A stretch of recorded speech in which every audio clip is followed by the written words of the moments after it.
Assalamualaikum warahmatullahi wabarakatuh. Anak-anak hebatku, anak-anak yang selalu semangat selalu.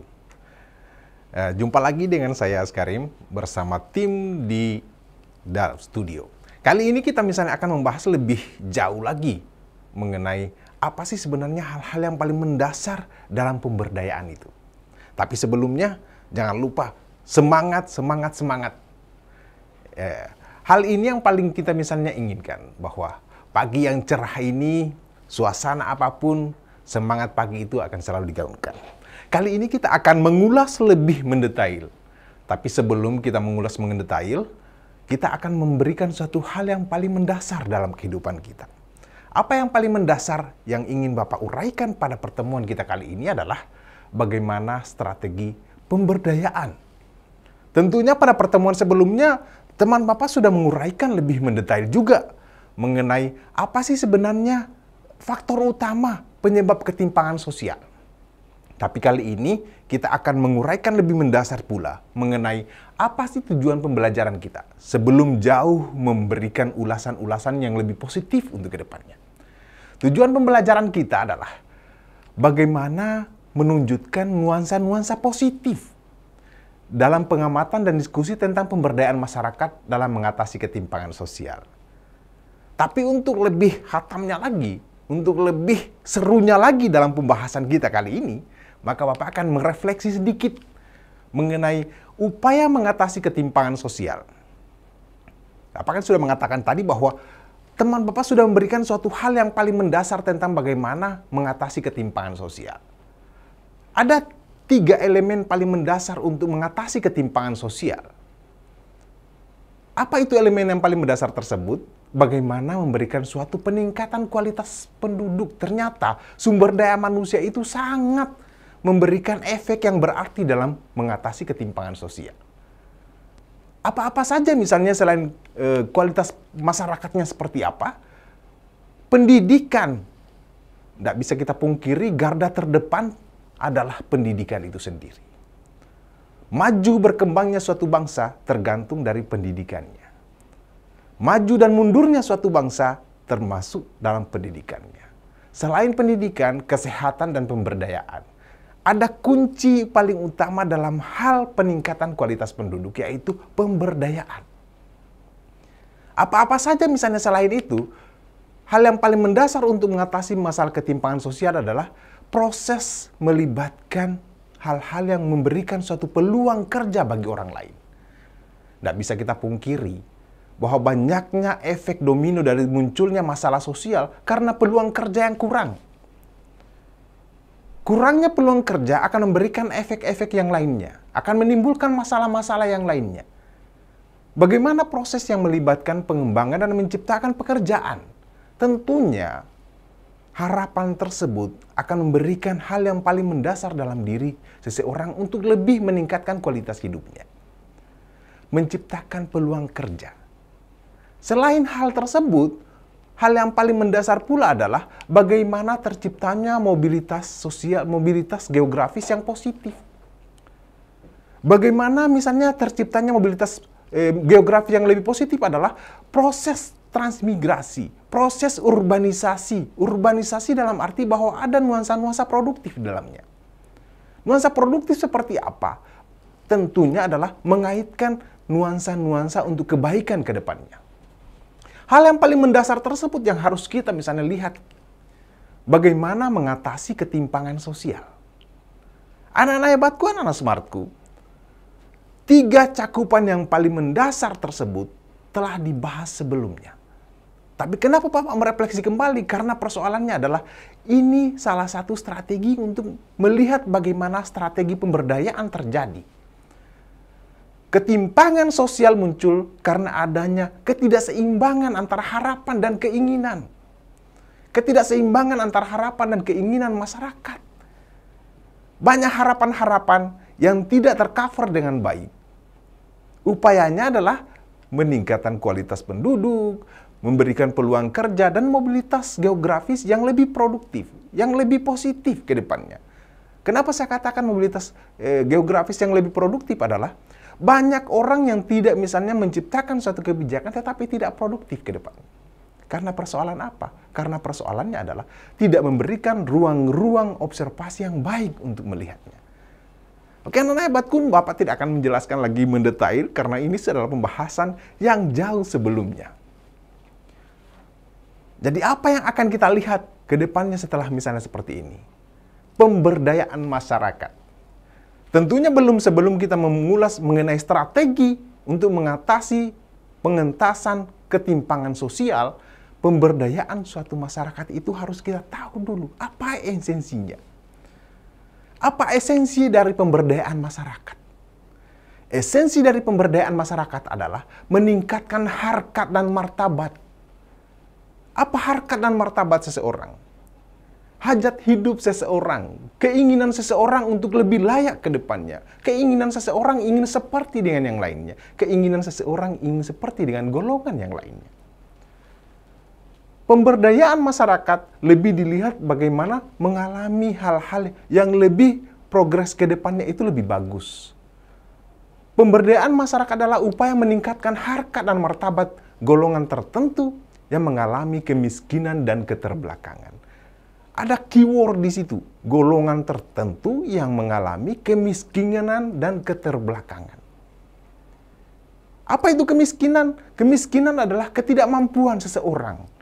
Bukan hanya dalam ketidakmampuan secara material, tetapi non-material juga itu adalah sesuatu hal yang lebih dilihat sebagai suatu bentuk kemiskinan. Keterbelakangan artinya bahwa tidak terjamahnya kebijakan yang baik dan benar. Kemiskinan struktural ini akan memberikan nuansa-nuansa yang lebih kepada suatu masyarakat kalau tidak diberikan pemberdayaan masyarakat. Jadi pemberdayaan adalah untuk meningkatkan harkat dan martabat. Martabat seperti apa? Martabat yang lebih bagus ke depannya. Harkat dan martabat seseorang atau golongan tertentu yang lebih baik dan lebih produktif ke depannya. Ada orientasi yang ingin ditentaskan. Pemberdayaan lebih melihat pada orientasi yang ingin ditentaskan. Orientasi seperti apa? Tentunya adalah orientasi produktif. Anak-anak hebatku, anak-anak smartku. Untuk melihat pemberdayaan masyarakat, kita tidak bisa misalnya melihatnya hanya berdasarkan secara parsial, secara khusus. Tapi kita harus membedahnya secara case per case. Ingin membedahnya berdasarkan strateginya, hal apa, seperti apa, bagaimana pendekatan-pendekatan berdasarkan nuansa-nuansa keilmiahan, bagaimana pendekatan berdasarkan basis kemasyarakatan, bagaimana pendekatan itu harus melibatkan masyarakat setempat. Jadi ada stakeholder yang bergerak dalam ruang kehidupan suatu masyarakat. Strategi pemberdayaan untuk mengatasi ketimpangan tersebut. Ada perspektif yang main di dalamnya. Ada pandangan untuk melihat pemberdayaan. Pandangan-pandangannya seperti apa? Poin pertama melihat bahwa perspektif pluralis. Apa itu perspektif pluralis? Melihat bahwa ternyata seseorang itu tidak bisa hidup tanpa ada saling tolong-menolongnya. Silakan memberikan suatu hal-hal kepada yang lainnya, karena pada entitasnya makhluk yang bernama manusia itu adalah selain ikatannya sebagai makhluk yang berdiri sendiri, dia juga adalah makhluk sosial. Perspektif pemberdayaan dalam perspektif pluralis melihat bahwa ternyata tolong-menolong antara masyarakat akan memberikan suatu keterampilan, akan memberikan suatu hal yang lebih baik untuk pemberdayaan ke depannya. Akan memberikan suatu hal yang lebih produktif ke depannya. Perspektif pluralis melihat bahwa pemberdayaan itu bisa ditentaskan dengan baik dengan adanya uluran tangan antar kelompok dengan kelompok. Adanya saling konektivitas, saling terkoneknya antara kelompok dengan kelompok. Kenapa hal tersebut terjadi? Karena pada esensinya, manusia itu tidak bisa berdiri dengan individu, berdiri dengan kokohnya sendirinya. Dia adalah makhluk sosial yang harus saling menolong antara satu dengan yang lainnya. Perspektif pluralis ini lebih mengedepankan lagi bahwa dengan adanya tolong-menolong, dengan adanya kemampuan untuk saling berbagi dengan sesamanya, saling berbagi dengan kelompoknya, akan melahirkan suatu keterampilan-keterampilan positif di dalamnya. Backup seperti apa? Untuk pemberdayaan itu backupnya seperti apa? Backupnya itu harus semua elemen-elemen dalam masyarakat harus bergerak secara berjamaah. Harus bergerak secara serentak. Harus bergerak secara sama-sama. Media mendukung misalnya program yang ada. Kelompok tertentu mendukung kelompok yang ada. Kebijakan-kebijakan pemerintah harus saling mendukung kelompok yang ada. Sehingga apa? Tidak ada klaster-klaster elit dalam suatu masyarakat. Tapi adalah suatu pekerjaan, suatu hal yang dilakukan secara kelompok. Anak-anak hebatku tetap stay ya. Tetap semangat pagi terus. Apalagi selain itu, dalam perspektif pluralis melihat bahwa ternyata konektivitas yang baik itu akan melahirkan suatu pemberdayaan yang baik. Relasi antara kekuasaan dan masyarakat akan memberikan suatu hal yang positif dalam satu masyarakat. Contohnya apa? Kebijakan yang dikeluarkan oleh penguasa, pemerintah, harus berdasarkan asupan yang diinginkan oleh suatu masyarakat. Sehingga apa? Pemberdayaan tersebut tidak mubazir nantinya ke depan. Pemberdayaan tersebut sesuai dengan asas keinginan dalam suatu masyarakat. Jadi hal ini dilihat berdasarkan perspektif pluralis. Jadi kerjasama yang baik untuk melahirkan suatu pemberdayaan yang baik pula. Kerjasama antara pemerintah, kerjasama antara organisasi dengan organisasi, kerjasama antara kelompok dengan kelompok, dan kerjasama antara masing-masing kelompok dengan kelompoknya. Sehingga apa? Sehingga melahirkan suatu pemberdayaan yang baik. Jadi ada sisi yang saling berdekatan dan saling memberikan asas manfaat antara penguasa dengan pemberdayaan tersebut. Ini perspektif pluralis, melihat pemberdayaan yang dilihat. Selain itu, apalagi perspektif yang lain yang terjadi dalam pemberdayaan.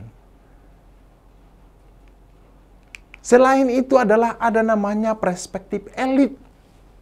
Tidak bisa kita pungkiri bahwa dalam ruang kehidupan kita perlu koalisi yang baik antara penguasa dan masyarakat. Jangan saling memonopoli, jangan saling melihat untuk memeras satu sama lainnya, tetapi harus ada sistem yang terkontrol dengan baik. Power dan kontrol yang kuat dari para elit akan memberikan sesuatu yang baik kalau dikerjakan dengan hal-hal berdasarkan asupan kebaikan. Dikerjakan dengan baik, elit harus membuat suatu koalisi yang baik, kemitraan yang baik pula. Jadi masyarakat harus berkoalisi antara misalnya masyarakat dengan penguasa yang ada setempat. Supaya apa? Supaya terjadi misalnya hal-hal yang lebih dilihatnya. Elit juga harus mengontrol. Jangan hanya melihat bahwa ini setelah diberikan kebijakan dilepas tanpa dikontrol. Sehingga apa? Kebijakan tersebut kadang tidak tepat sasaran. Jadi kebijakan yang dilahirkan harus di-backup dengan kontrol yang positif dalam suatu masyarakat. Dan masyarakat harus, kelompok-kelompok ini harus berkoalisi dengan kemitraan, berkoalisi dengan baik. Supaya apa? Supaya ada perspektif yang sama antara apa yang dilahirkan dalam kebijakan dan apa aktualisasi dalam suatu komunitas tersebut. Ini berdasarkan perspektif elit. Selain itu, apalagi anak-anak hebatku? Ada namanya perspektif struktural. Dalam melihat pemberdayaan, memandang pemberdayaan sebagai agenda perjuangan. Hayo semangat! Jadi perspektif struktural melihat bahwa ternyata pemberdayaan itu harus diperjuangkan dengan benar-benar. Ada hal-hal baru yang ingin diciptakan sebagai suatu bentuk agenda perjuangan. Karena ini akan menjadi patron, akan menjadi role model dalam suatu kehidupan kelompok-kelompok tersebut.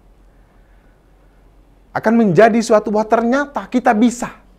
Ternyata kita mampu menaikkan harkat dan martabat kita. Ternyata kita punya keinginan untuk itu. Ternyata setelah kita berusaha, berusaha maksimal, hasilnya lebih baik dibandingkan sebelumnya. Ada agenda perjuangan.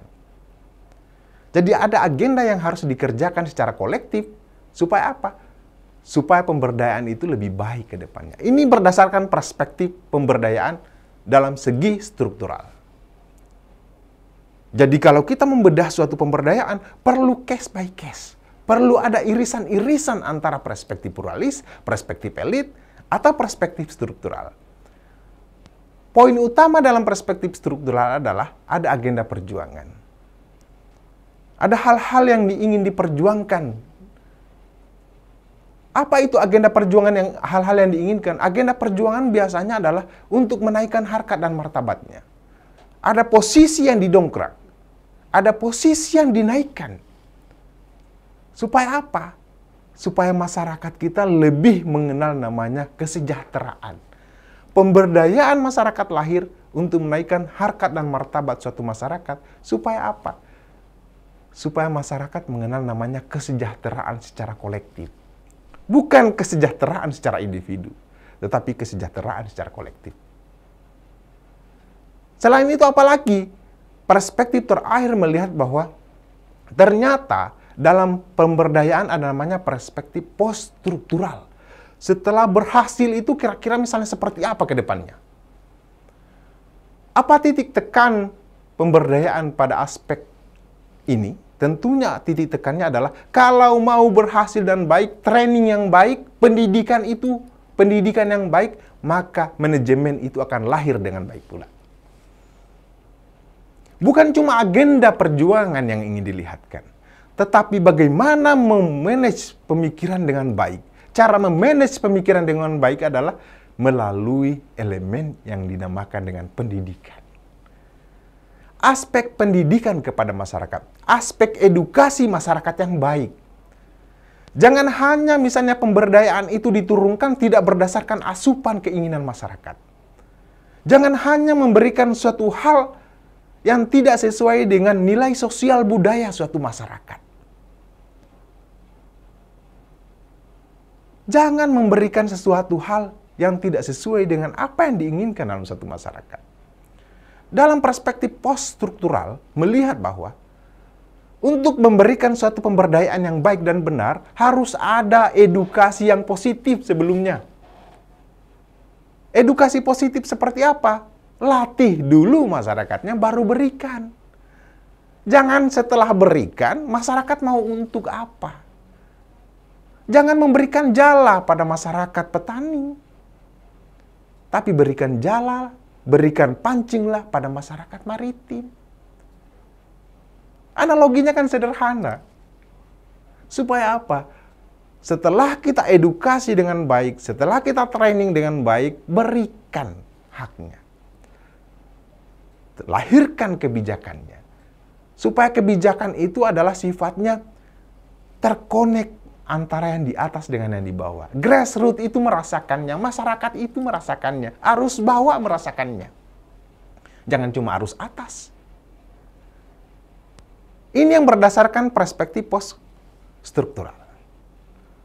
Bahwa agenda perjuangan yang baik dan benar harus dikawal dengan edukasi yang baik dan benar. Harus dikawal dengan pendidikan yang baik dan benar.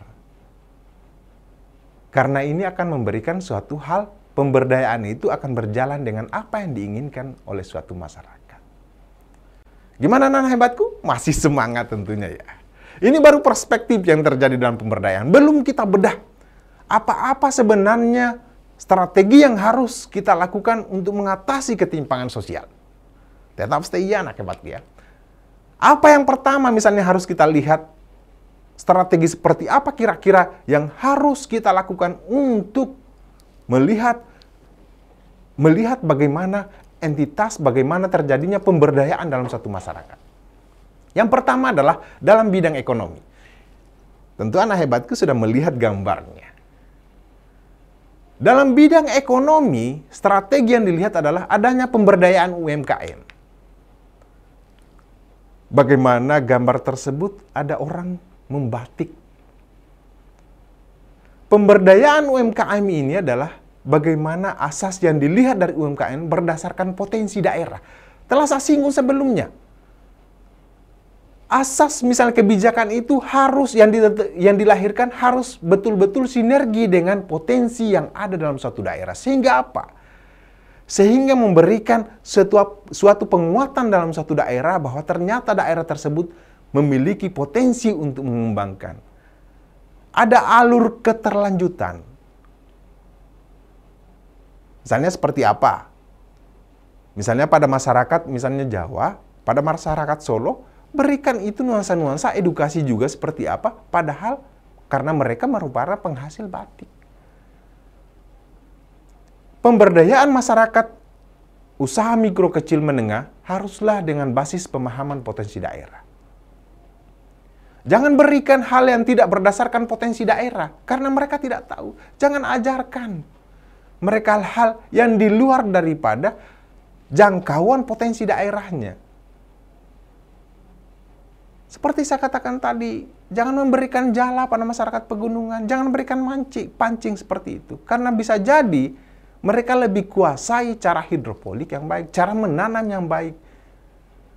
Berikanlah jala dan pancing kepada masyarakat pesisir pantai, pada masyarakat pantai. Jangan berikan juga pelihara kambing pada masyarakat pantai. Yang mereka yang notabene-nya bersentuhan dengan apa? Berdasarkan hal-hal mata pencahariannya. Ini yang perlu dilihat dalam bidang ekonomi pemberdayaan UMKM. UMKM itu harus beririsan dengan potensi-potensi daerahnya. Sehingga hasilnya apa? Sehingga hasilnya lebih maksimal. Ciptakan BUMDes. BUMDes yang lebih orientasi produktif. Banyak desa yang tidak memberikan suatu dana desa yang besar, tidak dikawal dengan baik, tidak dilahirkan dengan kebijakan yang baik, akhirnya gagal. Karena apa? BUMDesnya tidak berdasarkan asupan masyarakat yang ada, tidak berdasarkan keinginan masyarakat yang ada. Bidang ekonomi pemberdayaan UMKM, BUMDes, badan usaha milik desa harus dimaksimalkan dengan baik. Supaya apa? Supaya bekerja. Ritme yang bekerja ini akan melahirkan suatu potensi peluang untuk misalnya masyarakatnya lebih baik derajatnya, untuk mengangkat harkat dan martabatnya. Selain itu apa? Bidang pertanian dan perkebunan. Saya ingin katakan tadi, pelatihan dan pembinaan, edukasi yang baik dan benar akan melahirkan suatu hal yang lebih maksimal di saat mereka bekerja. Ajari mereka dengan baik, bimbing mereka. Jangan hanya melemparkan suatu kebijakan, tetapi tidak mengawal kebijakan tersebut. Setelah misalnya tidak berhasil, kita kor-kor mengatakan, wah salah, kebijakan yang salah, kebijakan apa. Makanya, sebelum melemparkan suatu kebijakan, berikan edukasi dulu. Ada pelatihan dan pembinaan. Sehingga apa? Sehingga pertanian, nilai jual pertanian lebih dari pertanian konvensional. Ada peningkatan pertaniannya. Dalam sisi pertanian dan perkebunan ada peningkatannya dibandingkan sebelumnya. Bukankah yang lebih baik itu adalah tidak sama antar kemarin dengan hari ini? Jadi ada peningkatan bentuk-bentuk yang lebih baik ke depannya. Pembinaan bagi petani, kawal petani, ajari mereka cara misalnya bertani yang baik dengan baik.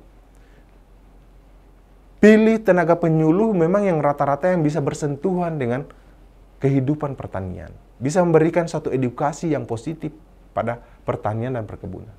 Selain itu, selain misalnya dilihat berdasarkan pelatihannya, selain setelah dilatih dan dibina, tentunya diajarkan juga bagaimana pemasarannya.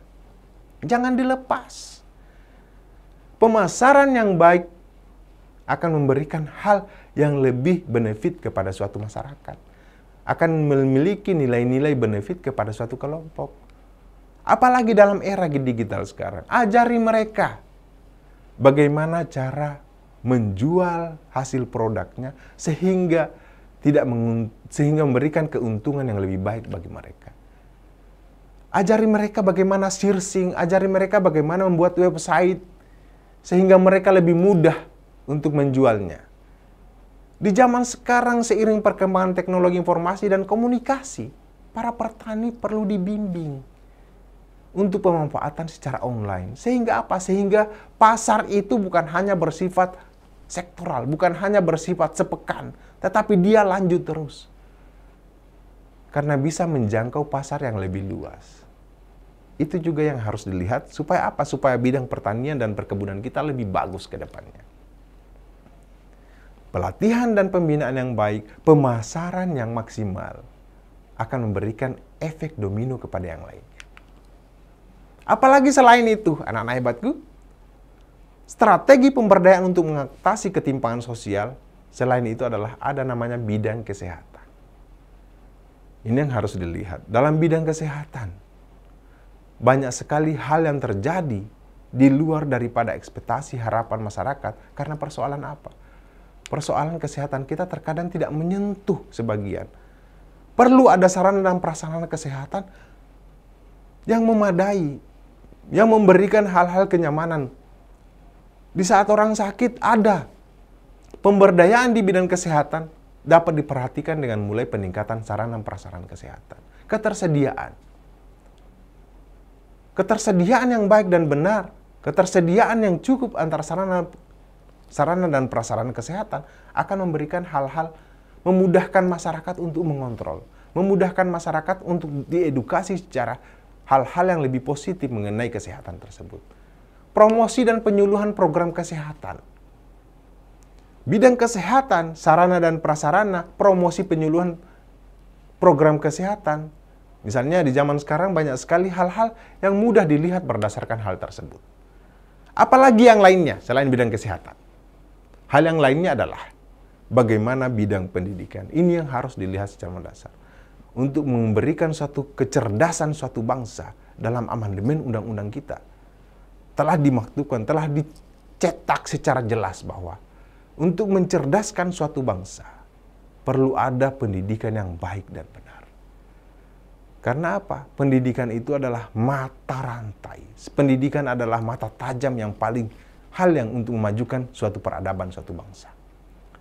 Bidang pendidikan harus dilihat bukan hanya berdasarkan parsial, tetapi bukan hanya berdasarkan sepihak, tetapi harus berdasarkan perangkat holistik. Secara menyeluruh. Bidang pendidikan, sarana dan prasarana harus mencukupi. Akses-akses yang dilihat dari berdasarkan hal tersebut, pemberdayaan masyarakat di bidang pendidikan dapat berupa renovasi dan pembangunan. Perlu dilihat bahwa kita adalah masyarakat maritim, masyarakat yang banyak sekali pulaunya. Masyarakat-masyarakat pulau yang kadang di luar daripada itu tidak mampu mengenyam pendidikan karena persoalan apa? Karena persoalan pembangunan. Tempat mereka untuk mau belajar.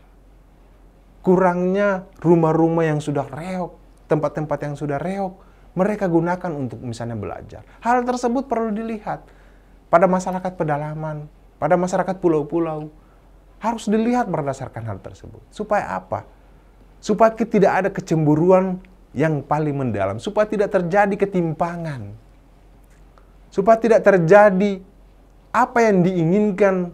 Supaya tidak terjadi misalnya hal-hal yang lebih ke depannya melihat seperti apa. Karena kecemburuan sosial muncul karena adanya ketimpangan yang sangat jelas dalam satu masyarakat. Hal itu harus dilihat. Dalam bidang pendidikan, perlu ada renovasi bagi sekolah-sekolah yang sudah tidak layak. Perlu dibangunkan sekolah-sekolah bagi masyarakat yang misalnya yang dilihat berdasarkan asupan kebutuhannya. Perlu, karena apa? Karena pendidikan adalah hal yang paling mendasar dalam kehidupan kita. Bagaimana mau mencerdaskan kehidupan bangsa, pendidikannya tidak diolah dengan baik. Bagaimana pendidikannya mau bergerak dengan baik, sarana dan prasarananya tidak mencukupi untuk itu. Jadi koneksitas hubungan yang saling berkaitan tersebut harus dilihat berdasarkan hal yang lebih besar. Antara pendidikan baik akan melahirkan seperti apa. Pendidikan yang baik tergantung juga pada sarana dan prasarana pendidikan. Dan hal yang paling mendasar pula adalah tenaga pengajar yang memadai. Ini juga yang harus kita lihat. Banyak realitas dalam satu masyarakat. Masyarakat pedalaman, masyarakat kepulauan yang tertinggal yang jauh, itu tidak mampu misalnya mereka melanjutkan pendidikan karena persoalannya tenaga pengajar yang kurang memadai. Pemerintah telah menggodok hal yang paling mendasar pula dalam kehidupan, tetapi perlu dikawal dengan baik. Pemerintah juga bisa mengadakan program untuk pendidikan daerah 3T. Guru-guru 3T. Itu sudah dilakukan. Tetapi persoalannya sekarang adalah bagaimana mengawal hal tersebut terjadi. Apakah mereka setelah misalnya diangkat jadi PNS masih stay di situ atau hanya sebagai batu loncatan untuk ke depannya? Ini harus dilihat berdasarkan hal tersebut. Tenaga pengajaran yang memadai. Perlu ada suatu hal yang memang memberikan suatu nilai-nilai positif dalam satu masyarakat. Utamanya dalam bidang pendidikan. Sarana dan prasarana pendidikan yang baik akan menunjang kualitas pendidikan. Tenaga pengajar yang memadai akan lebih menunjang lagi bidang pendidikan tersebut. Karena ini saling terkoneksi antara satu dengan yang lainnya. Oke, anak-anak hebatku, tetap semangat ya. Lanjut. Dalam bidang sosial dan budaya. Anak-anak hebatku, dalam bidang sosial dan budaya, ini perlu ada pelestarian. Ini ada perlu suatu penggalian nilai-nilai ciri-ciri khas kebangsaan kita. Supaya apa? Supaya tidak dicuri oleh tetangga kita. Banyak nilai-nilai budaya kita yang diklaim oleh tetangga kita karena persoalannya apa? Karena persoalannya kita tidak memelihara nilai-nilai budaya kita. Kita tidak memelihara nilai-nilai kejiwaan masyarakat kita. Nilai-nilai budaya tersebut harus dikawal dengan baik. Salah satu misalnya untuk mengawal, melestarikan nilai-nilai budaya kita adalah menciptakan sanggar seni. Menciptakan sanggar-sanggar. Sanggar-sanggar yang berorientasi kepada nilai-nilai kebudayaan kita. Ada sanggar tari misalnya. Sanggar tari bukan untuk meningkatkan pengetahuan dan kemampuan masyarakat setempat untuk menarikan tari daerah yang sesuai dengan budaya setempat. Banyak sekali entitas kebudayaan kita. Banyak sekali nilai-nilai budaya kita. Bahkan saking banyaknya, banyak tetangga yang iri dan mengklaim bahwa itu adalah miliknya sendiri. Jadi harus perlu ada pelestarian dengan menciptakan sanggar-sanggar. Misalnya sanggar tari. Selain itu apalagi? Hal yang paling mendasar adalah workshop pengawasan dana sosial masyarakat. Dalam bidang budaya, sosial perlu ada pengawasan dana sosial. Dana sosial diberikan pemerintah, diturunkan ke daerah dengan pemerintah untuk diberdayakan betul-betul kepentingan masyarakat. Bukan kepentingan sektoral. Bukan kepentingan kelompok tertentu. Bukan kepentingan individu. Dana sosial untuk kepentingan masyarakat. Jadi poin pentingnya adalah dana bantuan yang diberikan oleh pemerintah harus betul-betul disalurkan dengan baik. Supaya apa? Bidang sosial kita, bidang kehidupan kita ini mampu berkembang dengan baik.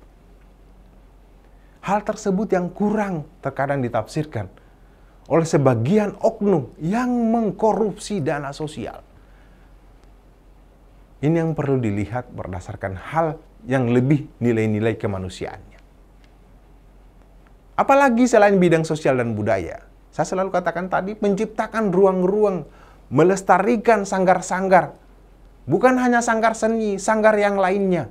Hidupkan, giatkan, gerakan masyarakat yang cinta produk dalam negerinya, yang cinta budaya dalam negerinya. Jangan sampai tergelincir atau digusur oleh K-pop, Korean populer, Bollywood, Hollywood, dan lain-lainnya. Karena persoalan apa? Karena persoalannya mereka belum terlalu diperkenalkan oleh budaya-budaya lokalnya. Gerakan-gerakan mencintai produk dalam negeri bukan hanya buatan yang secara material, tetapi non-material itu harus digiatkan. Supaya apa juga? Supaya masyarakat, misalnya negara tetangga tidak mengklaim bahwa ini adalah budaya mereka. Itu yang harus digiatkan. Pengawasan dana sosial, awasi. Bukan hanya misalnya pemerintah membuat tim, tetapi masyarakat juga menjadi mata pengintai terjadinya kalau tidak terjadi mata pengintai apabila dana sosial tersebut tidak digunakan dengan baik dan benar. Laporkan. Kerjakan secara sama-sama. Sehingga apa? Sehingga hal tersebut tidak terjadi. Apalagi yang lainnya, selain misalnya bidang sosial dan budaya, anak-anak hebatku, smartku, ada namanya bidang politik. Ini baru-baru terjadi misalnya hal yang lebih menghebohkan. Adanya pemilihan kepala desa. Wah, luar biasa. Ternyata tensinya, panasnya luar biasa. Dibandingkan pilkada, pilpres, pemilihan kepala desa itu luar biasa. Gesekan-gesekan dalam suatu masyarakat terjadi dengan sangat memberikan hal yang seperti apa? Banyak hal-hal yang tensi-tensinya luar biasa. Tentunya berangkat dari hal tersebut, perlu pengenalan cara mengikuti pilkada, pilpres, dan pildes. Pilihan desa. Karena banyak sekali konflik yang terjadi antara kelompok dengan kelompok dalam satu desa karena persoalan beda pilihannya. Beda pilihannya, bro. Beda pilihannya, sis. Karena persoalan itu. Mereka melihat bahwa ternyata mati-matian seperti apa, langsung bergesekan seperti apa.